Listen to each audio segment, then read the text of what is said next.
God working, if you have the contact. You cannot follow him. He's too sharp. He's too clever.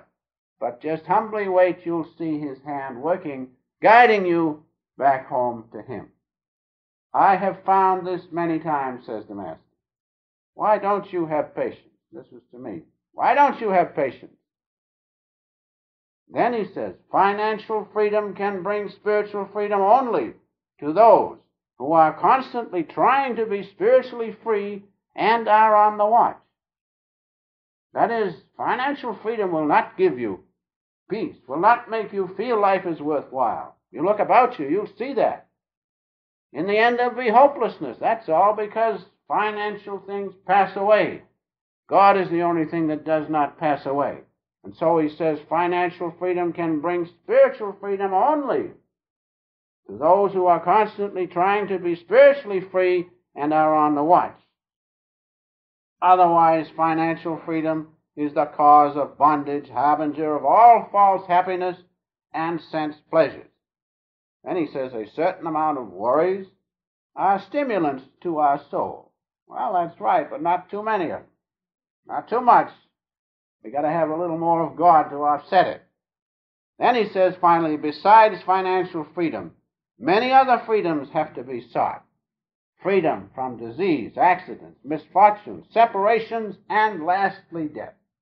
Freedom from death. That's why people are so uncertain about things. They do not know what's coming after this thing. But those who have God contact through the dispensation of the Master and can experience those phases of consciousness while on earth, they do not fear death.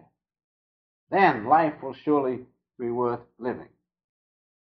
And he goes on to say, of course, financial freedom plays an important part, but spiritual freedom plays the most important part.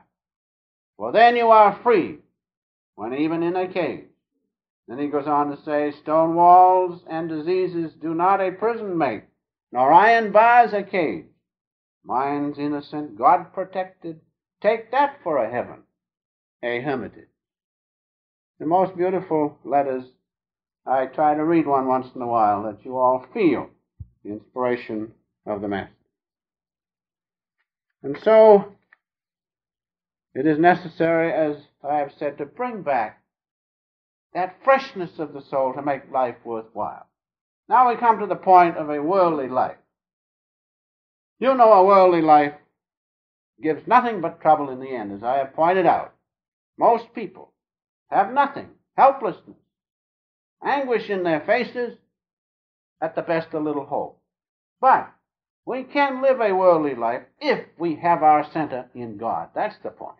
That's what Larry DeMarcia meant when he said, in spite of the worldly thing, in spite of the troubles of family life, the worries, the responsibilities, in spite of that, he said, one can remain unattached like the lotus in the pond. How can you do it? Only by having your center of consciousness in God. Then you can absolutely do it. Many devotees have proved this to be true. And so, as I have said, the man of realization, he experiences the different phases of transcendental consciousness while here on earth. That's nothing but saying he experiences those things of heaven while on earth. He experiences the bliss and joy of the soul. Experiencing that life surely is worthwhile. One other thing in passing, we must avoid the small things in life, the little things, trivial things. Why? You all know why. How can God get in if your mind is cluttered up with those little things? He cannot. So let's forget the little things. When you see his infinite light and feel his love in your heart, they do not exist. The love of God is everything. Feel that in your heart. Forget the trivial things. They keep God out. We want him in. We do not want to be separated from him. We are not separated from him. It's just delusion that says we are separated from him. We want to remove the idea of separation from God. Then life will be worthwhile. then the freshness of spirit will come to us.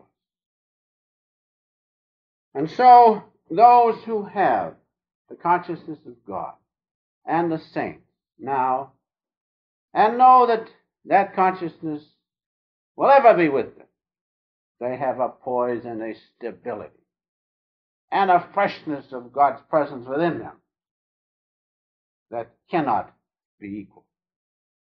Now that comes how? Through the practices of self-realization yoga. Yoga simply means union, that's all. Union with God. Through the practice of self-realization yoga, we have that union with God. Yoga is scientific. For those of you who have a scientific mind, you look up and read the book by Dr. Bohannon, The Scientific Evaluation of Yoga. And there you will find that he says that he lived for a year with those who practice yoga. And he said, I never felt such buoyant people. They had something that other people do not have. Sure, they had the presence of God with them. That's why. And he also said that he had to admit that his own emotional stability was changed. He was much better for the practice of yoga. Yoga is scientific. So look it up, those of you who have to have the scientific aspect of your mind satisfied. Look up and read Dr. Bohannon's work. And so to make life worthwhile, finally, we must remember